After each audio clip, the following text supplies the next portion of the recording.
শুভ সকাল বন্ধুরা। সকাল সকাল উঠে ফ্রেশ হয়ে চা বসিয়ে দিলাম। চা কমপ্লিট হলো, চা নিয়ে বসলাম।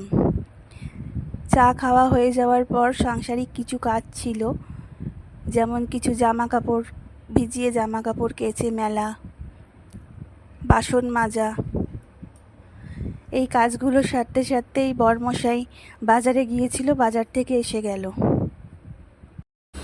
কর্তামশাই বাজার তো করেই এনেছে, তার সঙ্গে আমার আর ছেলের জন্য পেটাই পরোটাও নিয়ে এসেছে টিফিনে খাওয়ার জন্য।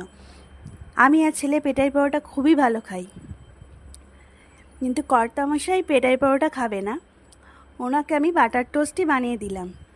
তো আপনারা কে কে পেটাই পরোটা ভালো খান সেটা আমাকে অবশ্যই কমেন্টে জানাবেন।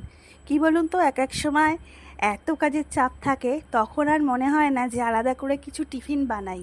তো সেই সময় যদি কেউ এরকম রেডিমেড খাবার নিয়ে আসে, মনটা একদম খুব ভালো লাগে আর কাজটাও কমে যায়।